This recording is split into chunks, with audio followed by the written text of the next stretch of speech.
Hello, dear viewers, and thank you for always being there with us and joining with us on the program Everything Catholic. We have already begun discussions on the various commissions in the Catholic Archdiocese of Abuja, and today we'll continue our discussion focusing on the Ecumenical Commission or the Ecumenism Commission. I remain your anchor priest and brother, Reverend Father Boniface Nebo, and as usual with my brother and friend, Father Silvanus, and welcome to the program today. So thank you, and we have to discuss what this commission is all about, what it sets out to do, the prospects it has, and the primary assignment it seeks to undertake and achieve. First, the chairman of the commission, Reverend Father Robert Achiaga. Father Robert is a priest of the Catholic Archdiocese of Abuja and currently the parish priest of St. Anthony's Parish, Kabusa, Abuja. Father, thank you for accepting to be with us, and we're glad to have you. Thank you for having me. It is a privilege. To join him as well is a member of the commission and also a member of the declaration priest or community. He is Reverend Father Jude, Dominic, Igba, CMF. Father is also currently the parish priest of St. Dominic's Parish, Kwali. Kwali is in the Catholic Archdiocese of Abuja as well, Nigeria. Father, thank you for accepting to be here with us. Good morning, Father. Good morning, Welcome to the program. Thank you. So we'll begin our discussion by first seeking to understand just that word itself, ecumenism, then, of course, what the Ecumenism Commission is all about, because following the General Assembly, the Maiden, of course, or the first of its kind as well that we had in the Archdiocese, this commission was formed and already inaugurated to begin work. But this word, ecumenism, let us understand it then before we seek to understand the nature of this Ecumenism Commission. Father Robert may begin from there, please. Okay. The word ecumenism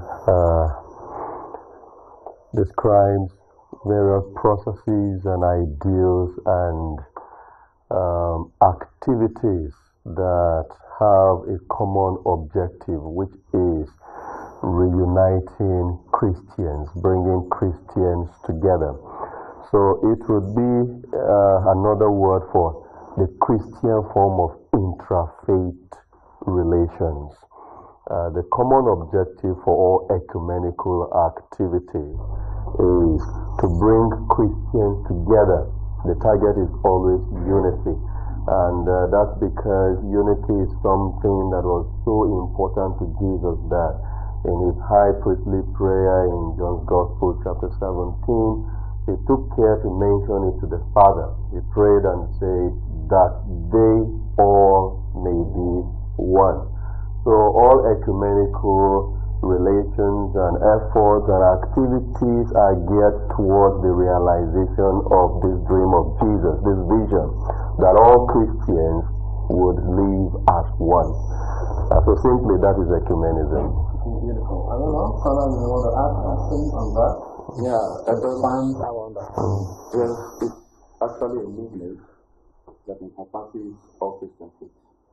And everyone has to have it passionately because it's a thing of big necessity at this point in time for the whole world. And thanks be to God that most people are very conscious of this movement. We want to be one, to work as a family, and also to look at the truth of the gospel in one life, which is very important. Thank you. You did mention, Father Robert, the goal of ecumenical activities of bringing all Christians together as one. Let's come specifically now to the Ecumenism Commission of our Archdiocese. Yes. What exactly are the specific goals, the specific objectives of your commission? Okay. The Ecumenism Commission, as I presume you already are aware, was created by the Special Pastoral Act of the Metropolitan Archbishop of Abuja, His Grace, Most Reverend Ignatius Achiaga, in September of 2020. Until that pastoral act,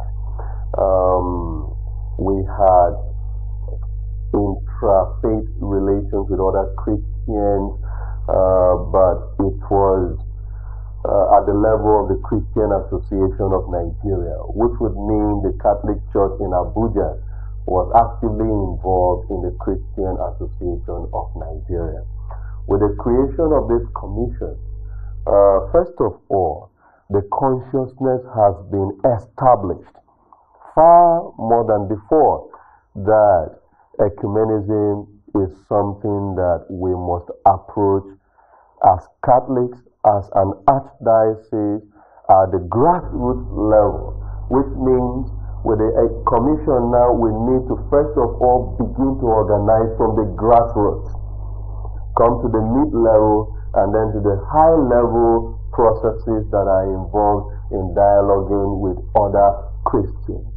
So with that small background, you can already see that the objectives would be that, number one, Catholics in the Archdiocese of Abuja should become more conscious of the need to live in harmony and to do things in commonality with Christians of other denominations.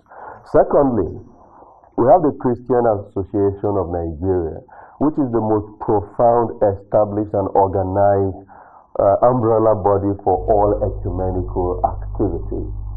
It is the dream of our Archbishop in the establishment of this commission that Catholics will become more involved in the activities of the Christian Association of Nigeria, CAN. And this is not just about CAN FCT at the executive level. It is at the unit level. You know, CAN is organized. You have the national, you have the state, you have in Abuja the area council, then you have the ward level, then you have the unit level. Until now, we haven't been so active at the unit level. We have been active at the ward level, but not too active. We have been active at the area council level. Father Dominic, for instance, is the immediate coordinator of CAN at the Kakwali area council. We also have another Reverend Father, Father Matthias, the parish priest of Zuba, who is the current coordinator of that ward. So you can see the Archbishop desires that Catholics can be involved in CAN at the grassroots level, so that whatever CAN is doing, we are there with them even at the forefront. But the other thing is the thinking of Catholics generally and their disposition towards Christians of other denominations. There has got to be some improvement. And this is not a specifically archdiocesan goal. It is actually the universal goal of the ecumenical movement in the Catholic Church. The Vatican II document, Unitatis Redemptio, that opening line on the reintegration of all Christians, reuniting them. The Church wants all Catholics to have a fair and open embrace with Christians of other denominations. In your comments, you made reference to the prayer of Jesus in John 17, Friday verse 21, that they will be one. And obviously, this is the basis for all ecumenical discourse. Father Dominic, let me come to you. What exactly to be understood as this, the oneness that Jesus prayed for in that context of John 17:21, that they may be one? When you put that in the perspective of Christianity today, that we have the Catholic faith and then we have Christians of other ecclesial denominations as well. Put in perspective, what is to be understood as this oneness? What is the nature of this unity we are seeking? Yeah, the nature of the unity we are seeking is not as simply put as the scholar would present it, but the nature of this oneness is oneness in faith, moving towards oneness in faith, oneness in sacraments, and so oneness in relationship.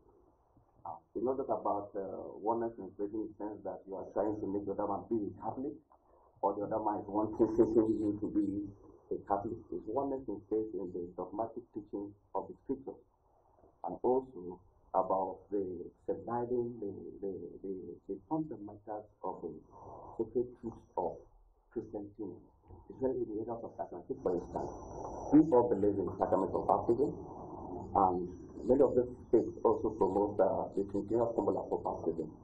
So you see, there's life in what they do, and seeking to understand them better, and secondly, also working in sacred action, oneness in truth, so that it shouldn't be like a Christian sect or a Christian group is condemning something, and another group also are promoting it. It's a contradiction. Yes, a contradiction in body, whether by philosophy or other by gestures. So this oneness means that the Christian body or the Christian family is together in oneness through the guidance of experts. But on both sides, on earth, who will lead us and who tell us how the direction to go. And it is in this relation that we find the oneness. So the oneness actually cannot just be just something of a utopic idea. It's a practical oneness that we are seeking for. Yes. Now, Father, I will come to you.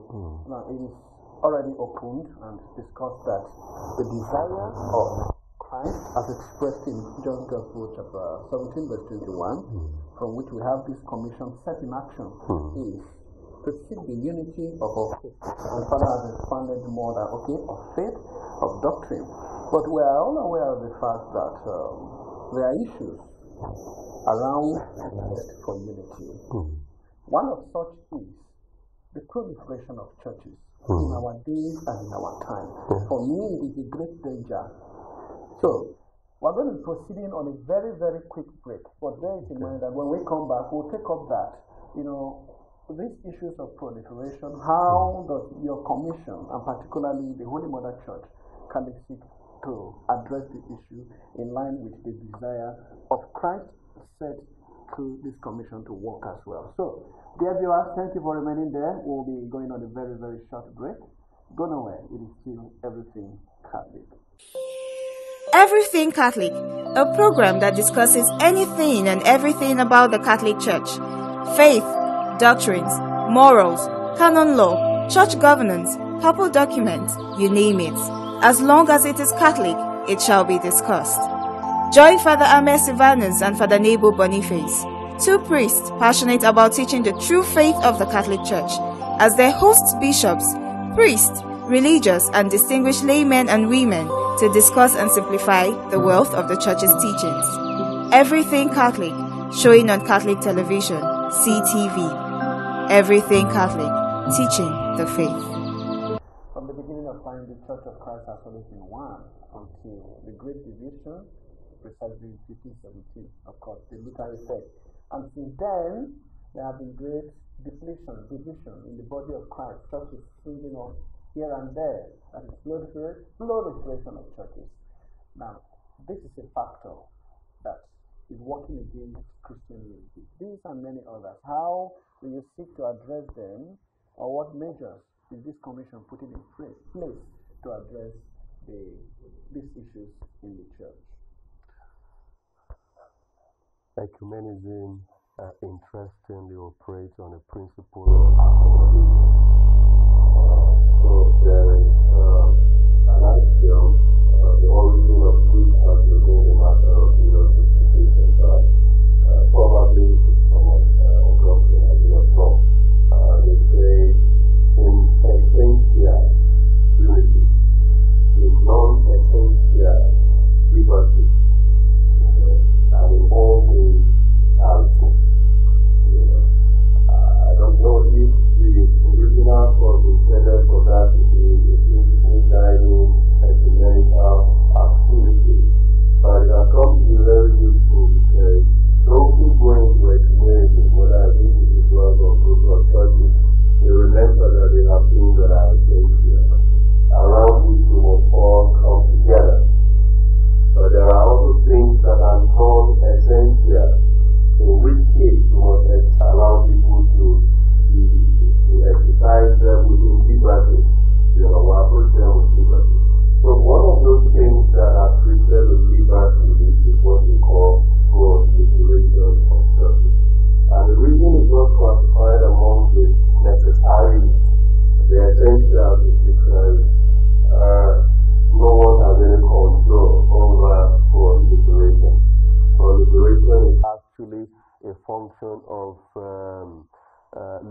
thinking, you know, and our societies today mostly are liberal.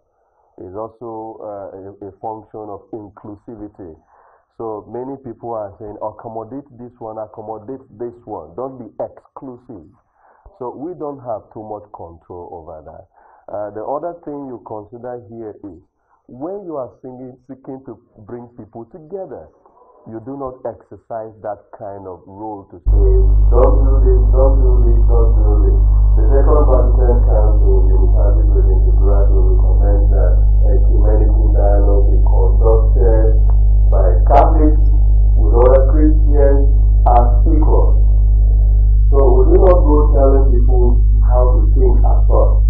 It's only when in other clearly defined forms of dialogue like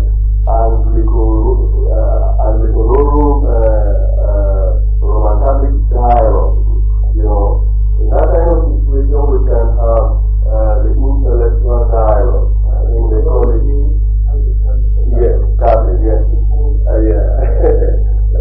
So at that level, you can begin to talk about theological issues which may even aim at us coming to some common ground, you know. So preventing the separation that exists between us. And Catholic Lutheran dialogue, you have the same thing. But when you come into a structure like the Christian Association of Nigeria, it is not to tell people how to run their churches. Ecumenism does not stretch itself that far. Let us come back to this connection. There will be challenges, there will be obstacles along the way of the functions. Okay, so far so good. Are there few ones encounters that you want to talk about and let us know, and how the Commission has been able to address that in this task of seeking to unite the people of God? Yeah, the few ones of encounters we're talking about commitment to this commission. Okay. At the practical level, at the local level, participating actively in the commission work for the diocese. Quick is that in our Archdiocese, I think that with a great picture, he wants to make us more active. Most people are not interested. Even the commission has a lack of commitment. On the side of the pastor, on the side of the members. And sometimes some members are committed, but they are not really in a position to push our agreement forward. So therefore, this is one of the universities there. And another one thing we need to be very strong front line in the work of Comm in Abuja. We have a lot of our members there doing one or two things, but we still need more work to come in. And this is very important for us. So what is the privilege that goes from coming together and the rest of them? Because the federal government sees us as one tree. It doesn't see, government doesn't see, even though it's low, it's recognizing the fact that we are different, but they treat us as one body, Christian affairs, Christian issues. And therefore, we stand a great chance to position ourselves very well to also gain from this relationship that we seek to push forward.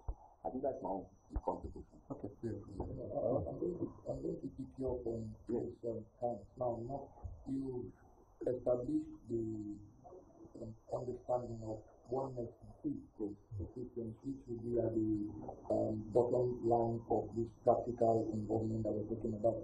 But the essential truth that we are faced with is that many Christians of different denominations sometimes see themselves more as rivals than as partners, as brethren. And there is somehow this deep-seated silent antagonism that goes on in terms of different people. If you like, call it a code or something like that. Now, at the level of your commission, how does your commission hope to change this mentality, at least among Catholics that you have to be within charitable faith, within at home? What is the commission doing to change this mentality of Catholics not to be seeing others as rivals, but more as brothers and sisters, as partners? Yeah, what the commission is, first and foremost, rightly we are here. We try to share what the commission is all about. And it's also very important for us to know that there are some basic principles, guiding principles that help us to understand the work of the commission very well. According to a scholar called White, he gave about 9 of them. And he said, first of all, say, accept one another as brothers and sisters in Christ. For that it is the discrimination. And then the second one, he says, be faithful to who you are and be sure about your church teaching. Be faithful to who you are and be sure about your church teaching. And the third one says, remember that while there are important differences between us, more unite us than separate us. These are reflections that we have to bring them out, bring to people and begin to see them. And it says, use and protect personal relationships. Then accept that there is a healthy tension, coming to your point, between love and truth.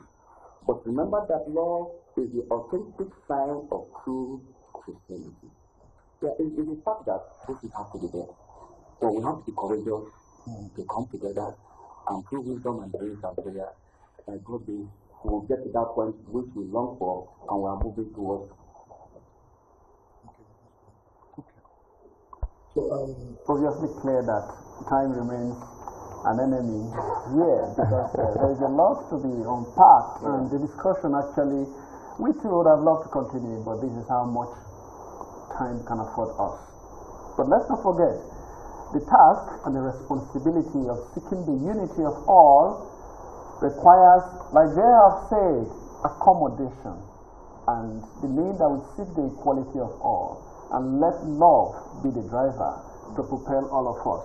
It is on this note, I want to say a very big thank you to the chairman of the Ecumenism Commission of the Catholic Archdiocese of Abuja, our brother and my friend, Reverend Father Robert Achiaga. Father, thank you. And indeed, a member of the commission that has also accompanied him, Father Jude, Dominic, Igba, CMF. Father, we're glad and we're grateful for coming to educate us and, of course, educate the world, all our viewers out there. So, dear friends, continue to help us sustain this program and keep it going. Your advice and sponsorship we humbly solicit, and, of course, follow us on all social media platforms. Send in your questions, suggestions, and recommendations to better what you do. Here is Father Boniface Nebo as well as Father Silvanus Ame signing out. See you next week. God bless you. God bless you. Thank you. Thank you. Definitely. I bet